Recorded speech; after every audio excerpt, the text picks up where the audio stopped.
Hello नमस्कार।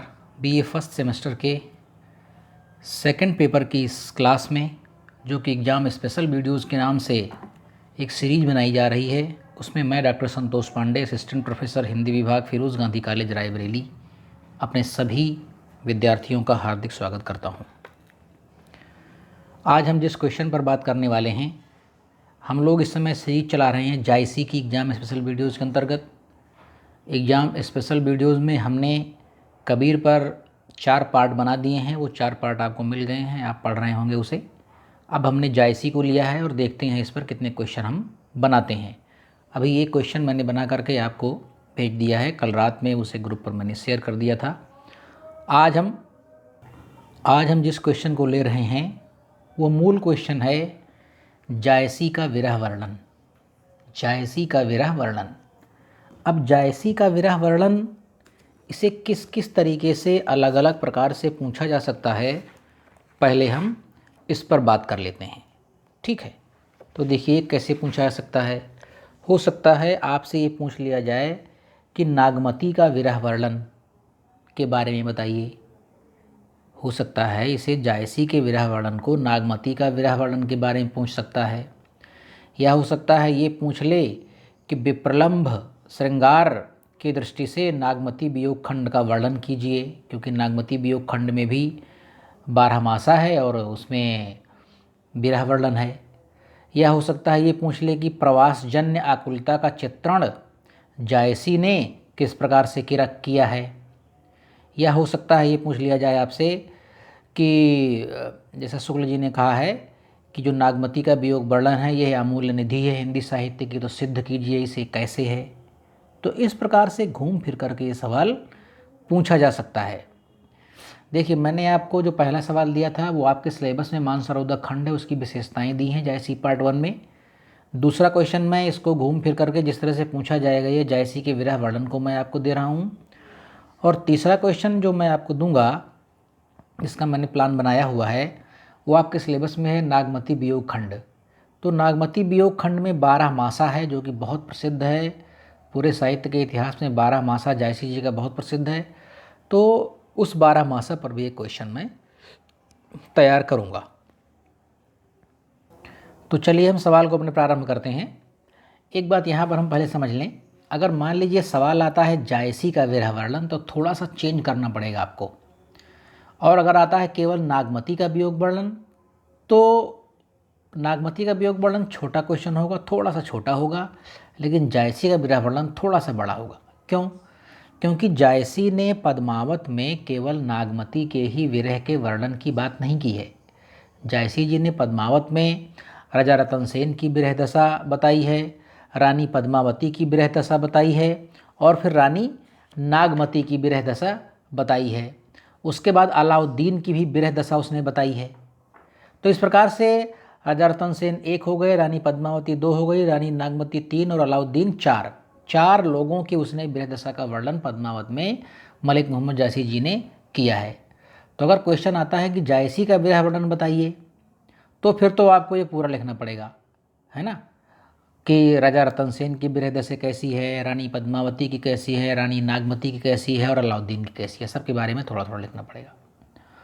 हालांकि इसकी संभावना बहुत ज़्यादा नहीं है, लेकिन पेपर में कुछ भी पूछा जा सकता है, सिलेबस में तो आपके है ही है।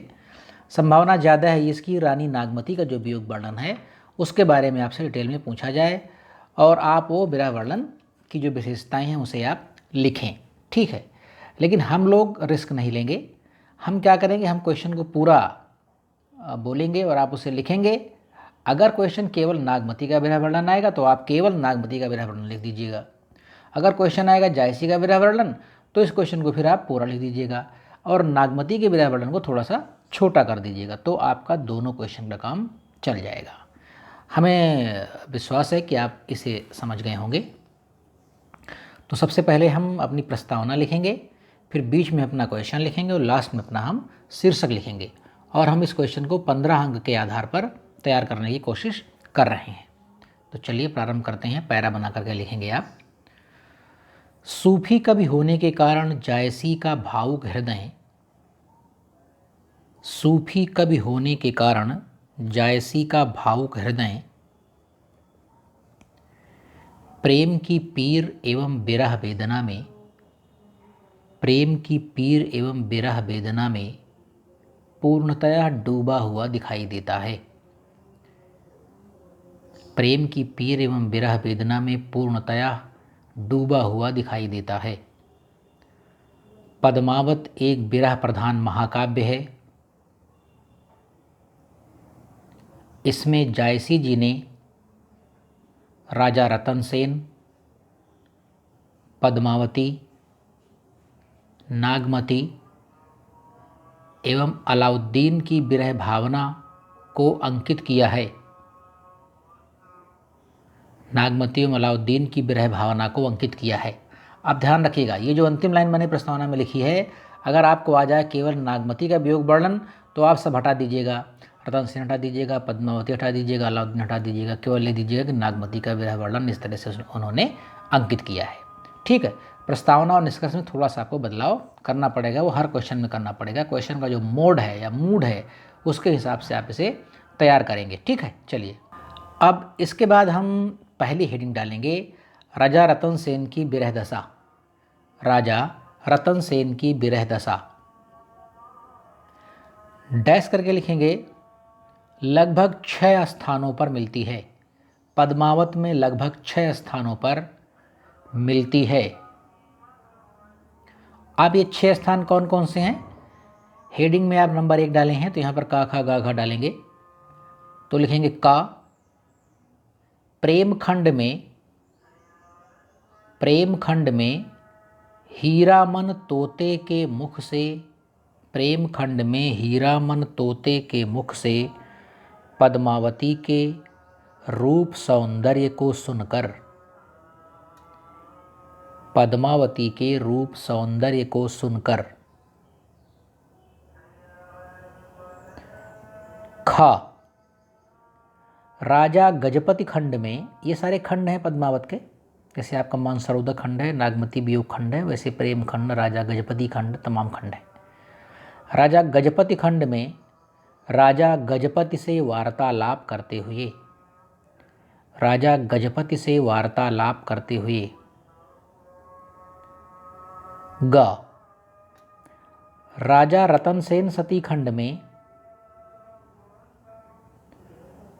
राजा रतन सेन सती खंड में पद्मावती के चले जाने पर, पद्मावती के चले जाने पर।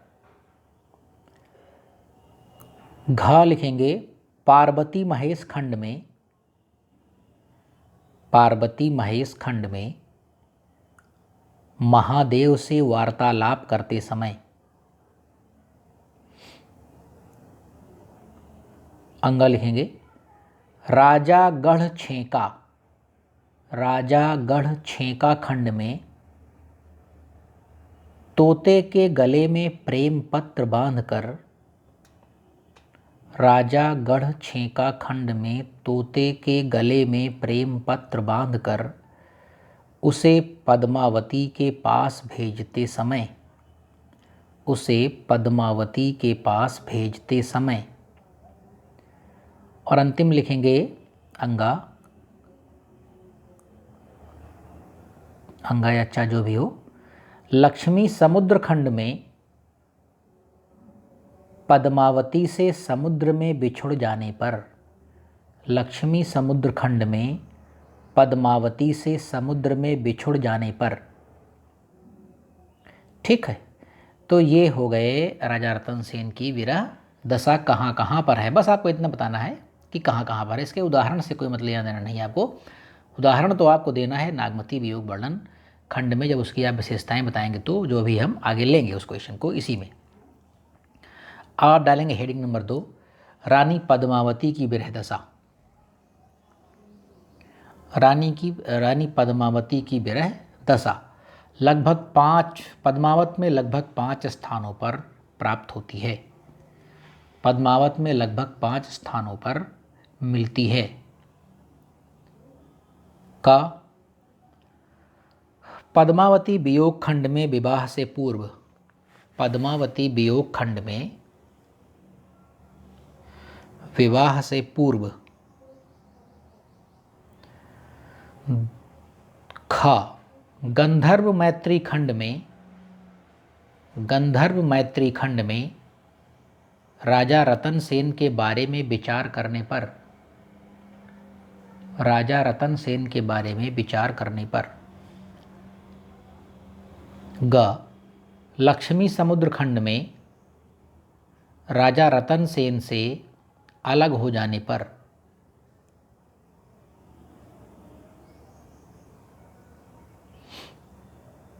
घ, राजा रतन सेन के बंदी हो जाने पर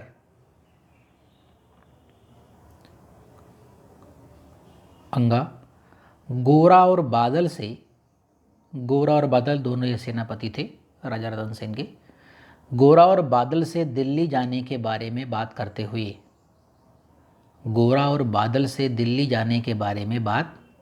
हुए ठीक। अब डालेंगे हम हेडिंग नंबर 3, रानी नागमती की विरह दशा पद्मावत में 3 स्थानों पर मिलती है। का, राजा रतन सेन के वियोग में अत्यधिक पीड़ित होने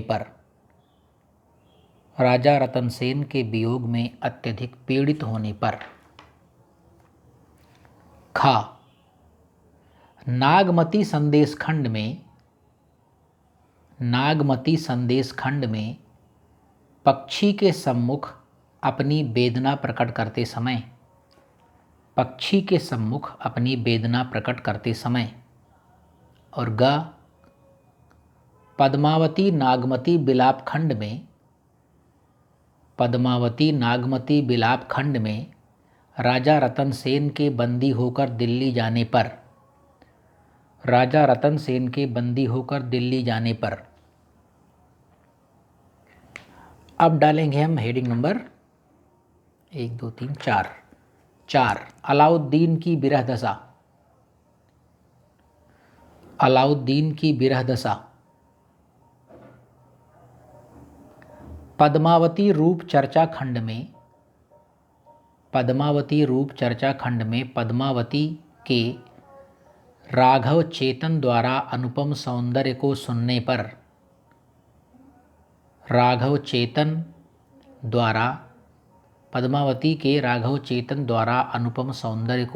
पर ठीक। अब ये 4 विरह दशाएं जायसी के विरह वर्णन में पद्मावत में मिलती हैं। ठीक।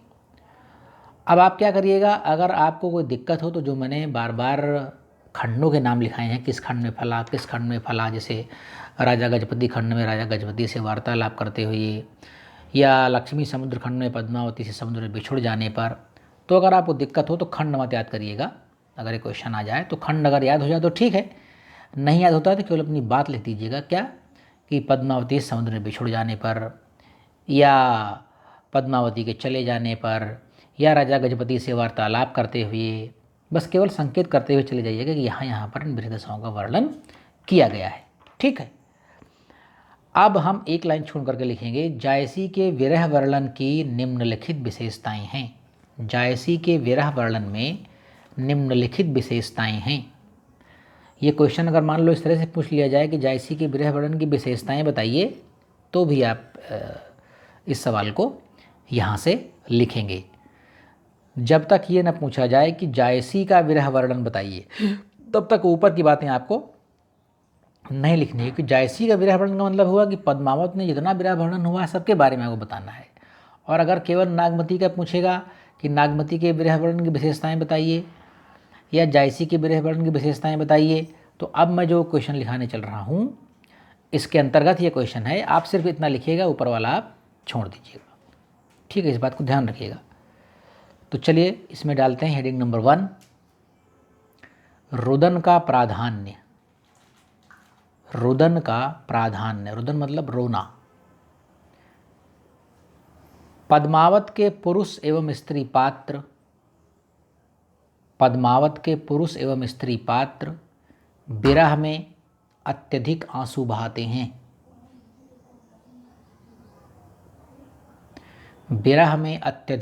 बहाते हैं। डैश करेंगे।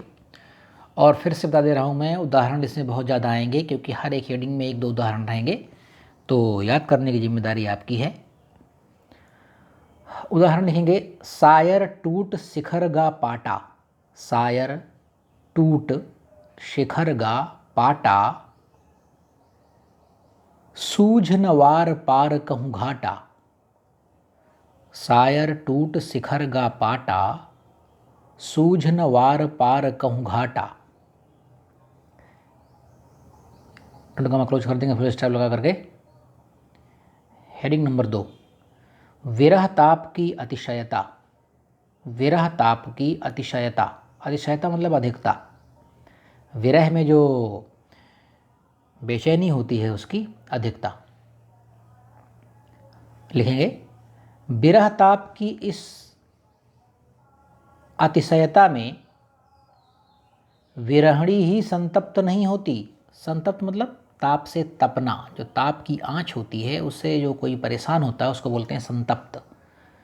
विरह ताप की इस अतिशयता में विरहणी ही संतप्त नहीं होती, बल्कि संपूर्ण सृष्टि प्रज्वलित होती हुई अंकित की गई है, बल्कि संपूर्ण सृष्टि प्रज्वलित होती हुई अंकित की गई है। डैश करके उदाहरण लिखेंगे, औ सब नखत तराई जरहीं, औ सब नखत तराई जरहीं, टूटहि लूक धरनि मह परई, टूटहि लूक धरनि मह परई, औ सब नखत तराई जरहीं, टूटहि लूक धरनि मह परई। हेडिंग नंबर 3, विरह की सर्वव्यापकता, विरह की सर्वव्यापकता। लिखेंगे डैश करके, विरह में सृष्टि का ऐसा कोई पदार्थ नहीं जो न जला हो। जायसी के पद्मावत में विरह में सृष्टि में ऐसा कोई पदार्थ नहीं जो न जला हो। डैश करेंगे, उदाहरण लिखेंगे, विरह के आग सूर जरी कांपा, सूर मतलब सूर्य, सूर्य सन, विरह के आग सूर जरी कांपा, रातिव दिवस जरय ओहि तापा। मतलब विरह, ये जो सूरज है इसमें गर्मी कहाँ से आई है, विरह के कारण आई है, और उसी चक्कर में ये रातों दिन तपता रहता है।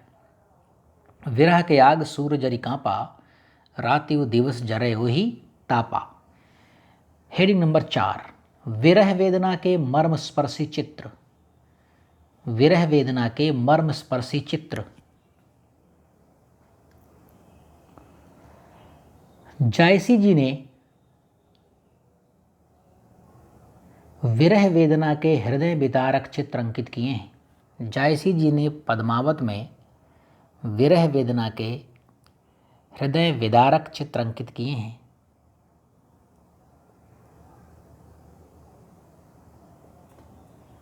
डैश करेंगे, उदाहरण लिखेंगे, खिनहि उसास बूढ़ी जीव जाई, खिनहि मतलब होता है क्षण भर में, उसास मतलब सांस, खिनहि उसास बूढ़ी जीव जाई, खिनहि उठय निसरय बौराई, खिनहि उठय निसरय बौराई, खिनहि उसास बूढ़ी जीव जाई, खिनहि उठय निसरय बौराई।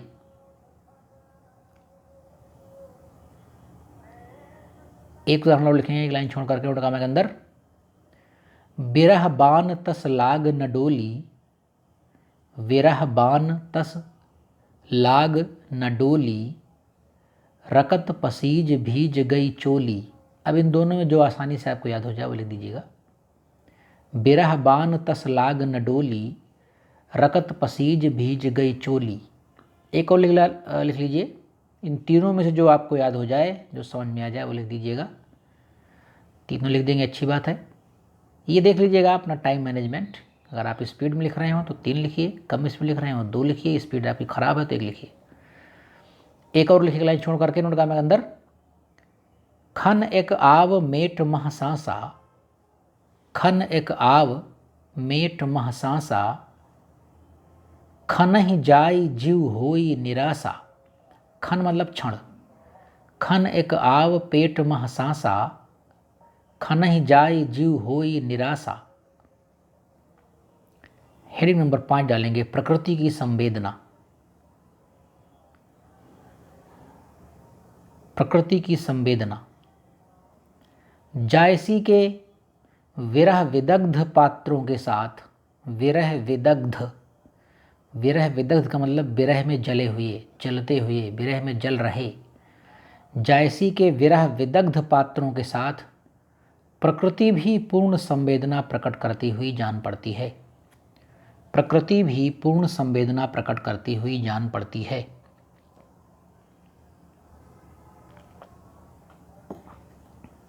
डैश करेंगे, उदाहरण लिखेंगे। इसमें 2 उदाहरण लिखवा रहा हूँ आपको मैं, दोनों में से जो आपको पसंद हो, याद हो जाए वो लिख दीजिएगा। एक लाइन छोड़े और काम अंदर लिखिए। जही पंछी के नियर हुई, नियर मतलब नज़दीक, जही पंछी के नियर हुई कहे बिरह की बात,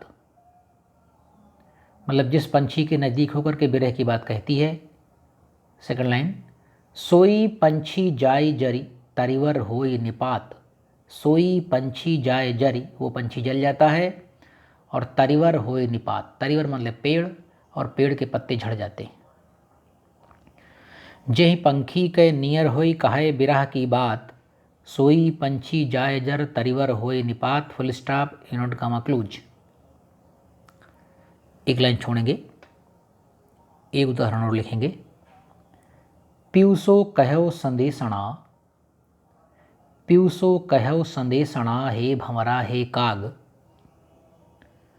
सो धन बिरह जरि मुई त्यहिक धुआं हम लाग। पीऊ सो कहो संदेशणा हे भंवरा हे काग। मेरे प्रिय से संदेश कहना, हे भंवरा हे काग। हे भंवरा और कौआ को संकेत करते हुए कहती है कि जाना मेरे प्रिय से मेरा संदेशा कह देना। सेकंड लाइन लिखेंगे। सो धन बिरह जरि मुई त्यहिक धुआं हम लाग। सो धन बिरह जरि मुई, वो बेचारी बिरह में जर के मर गई, और बिरह में जब जल रही थी तो जो धुआं निकल रहा था वही धुआं मुझे लगा और मैं काला हो गया हूँ, वरना मैं तो पहले काला नहीं था। सो धन बिरह जरि मुई त्यहिक धुआं हम लाग। फुल स्टॉप, कामा क्लोज कर देंगे, नोटेड कामा। 2 उदाहरण है, दोनों में से कोई एक लिखेंगे, स्पीड अच्छी हो दोनों लिखेंगे। हेडिंग नंबर 6, विरही जनों की अत्यधिक कृशता। विरही जनों की अत्यधिक कृशता, कृशता मतलब होता है दुबला पतला हो जाना। विरह की पीर को व्यापकता प्रदान करते हुए, विरह की पीर को व्यापकता प्रदान करते हुए नागमती की कृशता का एक उदाहरण देखिए। नागमती की कृशता का एक उदाहरण देखिए। रकत न रहा बिरह तन गरा, डैश करके उनका के अंदर लिखेंगे। रकत न रहा बिरह तन गरा, रति रति होए नयनन ढरा। यानी शरीर में एक बूंद भी खून नहीं रह गया है, और रत्ती रत्ती करके वो आँखों से आंसुओं के रूप में निकल गया है। एक और लिख लीजिए, दोनों में से कोई लिख दीजिएगा। लेजुर भई नाह बिनु तोही, लेजुर माने होता है रस्सी। लेजुर भई नाह बिनु तोही, नाह माने होता है प्रिय या पति। लेजुर भई नाह बिनु तोही, कुआं परी, कुआं मतलब कुआं, कूप, पानी पीने वाला कुआं, आजकल रह नहीं गए हैं, अगर कहीं होंगे तो सूखे होंगे। कुआं परी धरी काढ़े सी मोही, काढ़े सी मतलब निकालना। कुआं परी धरी काढ़े सी मोही, लेजुर भई नाह बिनु तोही, कुआं परी धरी काढ़े सी मोही। हेडिंग नंबर 7, तीज त्योहारों द्वारा बिरहाधिक्य का निरूपण।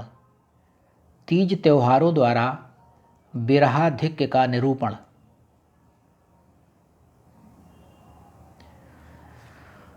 तीज त्योहारों पर बिरही जनों में विरह की तीव्रता अत्यधिक बढ़ जाती है। तीज त्योहारों पर बिरही जनों में विरह की तीव्रता अत्यधिक बढ़ जाती है। वे अत्यंत बेचैन हो जाते हैं। वे अत्यंत बेचैन हो जाते हैं। फुल स्टॉप, एक लाइन छोड़ करके इन्होंने कमा में लगेंगे उदाहरण। दो उदाहरण लिखवा रहा हूँ, कोई एक लिखेंगे या दोनों लिख सकते हैं, जैसी आपकी इच्छा हो, स्पीड के ऊपर तय करता है। पहला उदाहरण लिखेंगे, अबहू निठुर आऊ यही बारा। अबहू निठुर, निठुर मतलब निष्ठुर, जिसके अंदर दया ना हो, निर्दयी कह लीजिए। अबहू निठुर आऊ यही बारा, परब दीवारी होई संसारा। परब मतलब पर्व, दीवारी मतलब दीपावली, कि संसार में दीपावली का पर्व है। मैं तो तुम आ जाओ, निष्ठुर मत बनो, अब इस बार आ जाओ। अबहू निठुर आओ यही बारा, परब दीवारी होई संसारा। एक एग्जाम्पल और लिखेंगे, एक लाइन छोड़ेंगे उनका मैं अंदर। सखी झूमक गावें अंग गोरी। सखी झूमक गावें अंग गोरी, हाँ झुराव बिछुरी मोरी जोरी। हाँ झुराव, झुराव मतलब सूखना, कहते नहीं खेत झुरा गया है, सूखना। हाँ झुराव बिछुरी मोरी जोरी, यानी मेरी सखी सहेलियाँ सब गा रही हैं, झूले झूल रही हैं, और मैं वियोग में, मेरी जोड़ी छूट गई है तो मैं सूखती चली जा रही। सख झूमक आव गावें अंग गोरी, हाँ झुराव बिछुरी मोरी जोरी। नेक्स्ट हेडिंग लिखेंगे, उच्च बिरही पात्रों की भी साधारण स्थिति। उच्च बिरही पात्रों की भी साधारण स्थिति, कहने का मतलब ये हुआ कि जो बहुत बड़े बड़े राजा महाराजा हैं वे एकदम आम आदमी की तरह व्यवहार करने लगते हैं विरह में। उच्च बिरही पात्रों की भी साधारण स्थिति, लिखेंगे डैश करके। पद्मावत में राजा रानी भी, पद्मावत में राजा रानी भी साधारण मनुष्यों की भांति विरह में व्यथित दिखाए गए हैं। साधारण मनुष्यों की भांति विरह में व्यथित दिखाए गए हैं। उदाहरण लिखेंगे, तपय लागी अब जेठ अषाढ़ी। तपय लागी अब जेठ अषाढ़ी, मोहि पीऊ बिनु छाजन भई गाढ़ी। छाजन मतलब छप्पर, छाजनी मतलब छप्पर। तपय लाग अब जेठ अषाढ़ी, मोहि पीऊ बिनु छाजन भई गाढ़ी, यानी जेठ और अषाढ़ गर्मी पड़ने लगी है और मेरा प्रिय नहीं है, मेरे लिए छप्पर कौन छाएगा। तपय लागी अब जेठ अषाढ़ी, मोहि पीऊ बिनु छाजनी भई गाढ़ी। हेडिंग नंबर 9 लिखेंगे, विरह में सात्विकता का प्राधान्य। विरह में सात्विकता का प्राधान्य। जायसी के विरह वर्णन में भोग विलास की प्रधानता नहीं है। जायसी के विरह वर्णन में भोग विलास की प्रधानता नहीं, अपितु सात्विकता का प्राधान्य है। जायसी के विरह वर्णन में भोग विलास की प्रधानता नहीं, अपितु सात्विकता का प्राधान्य है। डैश करेंगे, एक उदाहरण लिखेंगे, यह तन जारों छार कय। छार मतलब होता है राख। यह तन जारों छार कय, कहूँ कि पवन उड़ाओ। इस तन को मैं जला के राख बना दूं और कहूँ कि हे हवा, इसको तुम उड़ा दो, है जाने वाली हवा। यह तन जारों छार कय, कहूँ कि पवन उड़ाओ। मकुते ही मारग उड़ी परै, कंत धरें जहाँ पाँव। मकुते ही मारग उड़ी परै, कंत धरें जहाँ पाँव। और पवन तुम इस मेरी राख को, मेरे जल जाने पर मेरी राख को, हे पवन देव तुम ऐसा उड़ाओ कि मेरे प्रिय जहाँ पाँव रखते हों वहाँ जा कर के राख उड़ करके उनके रास्ते में पड़ जाए। यह तन जारों छार कय, कहूँ कि पवन उड़ाओ। मकुते ही मारग उड़ी परै, कंत धरे जहाँ पाँव। कंत माने प्रिय या पति, कंत धरे जहाँ पाँव। और अंतिम हेडिंग लिखेंगे, हेडिंग नंबर 10। फारसी वर्णन पद्धति का प्रभाव। फारसी वर्णन पद्धति का प्रभाव। इस प्रभाव के कारण से जायसी के विरह वर्णन में, इस पद्धति के प्रभाव के कारण जायसी के विरह वर्णन में अतिशयोक्ति का रंग मिल जाता है। अतिशयोक्ति का रंग मिल गया है। अतिशयोक्ति का रंग मिल गया है। डैश करके उदाहरण लिखेंगे, 2 उदाहरण। जैसी स्पीड हो, अगर आप स्पीड अच्छी हो 2 लिखिए, नहीं तो 1 लिखेंगे।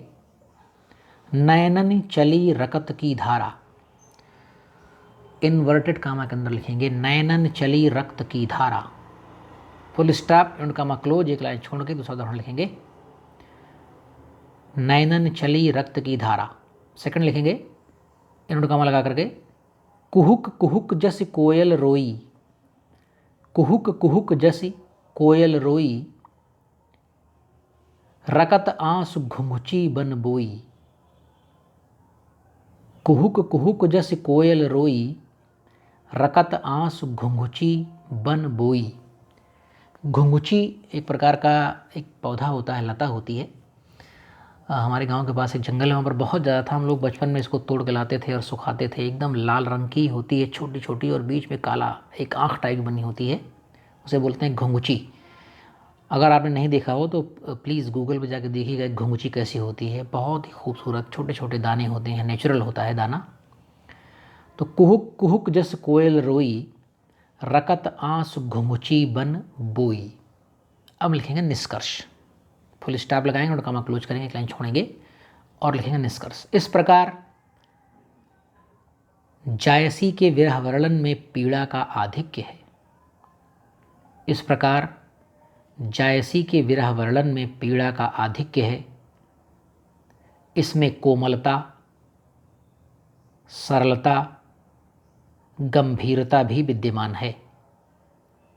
इसमें कोमलता, सरलता, गंभीरता भी विद्यमान है तथा साथ ही चिंता, व्यथा, मूर्छा आदि 10 दशाएं भी मिलती हैं। तथा चिंता, व्यथा, मूर्छा आदि 10 दशाएं भी मिलती हैं। जायसी के विरह वर्णन में जड़ चेतन सभी को प्रभावित करने की अद्भुत क्षमता है। जायसी के विरह वर्णन में जड़ चेतन सभी को प्रभावित करने की अद्भुत क्षमता है। क्वेश्चन हमारा यहाँ पर समाप्त होता है। और मैं फिर से बता दूँ आपको, ये जायसी का विरह वर्णन का ये पूरा क्वेश्चन है। तो ये अगर क्वेश्चन आता है तो इसे आप अपनी स्पीड के हिसाब से छोटा बड़ा करके लिख देंगे। मैंने स्टैंडर्ड स्पीड के हिसाब से इस क्वेश्चन को लिखवाया है। और अगर मान लीजिए केवल ये आ जाए कि जायसी के विरह वर्णन की विशेषताएं बताइए, तो जो मैंने लिखवाया ना कि यहाँ शुरू हो रहा है जायसी के विरह वर्णन की विशेषताएं, हेडिंग नंबर 1 से हेडिंग नंबर 10 तक, वो आप लिख देंगे। तो चलिए आप अच्छे से पढ़ें लिखें और अपने एग्जामिनेशन की तैयारी करें। आप ज़रूर सफल होंगे। मेहनत करने वालों की कभी हार नहीं होती। तो किसी अगली वीडियो में बहुत जल्द आपसे हमारी मुलाकात होगी। हमारे साथ इतनी देर तक हमारे सभी विद्यार्थी बने रहते हैं। आप सभी का धन्यवाद, आप सभी का आभार। हम सभी टीचर्स अपने विद्यार्थियों के आभारी तब होंगे और तब रहते हैं जब हमारे विद्यार्थी अच्छे से अपनी पढ़ाई लिखाई करते हैं। तो हम उन्हीं विद्यार्थियों के प्रति अपना आभार प्रकट कर रहे हैं जो वास्तव में विद्यार्थी की परिभाषा को पूरा करते हैं, यानी वे पढ़ाई लिखाई करते हैं, पढ़ते लिखते हैं। तो चलिए एक बार पुनः आपको धन्यवाद। अगली वीडियो में आपसे मुलाकात होगी। नमस्कार।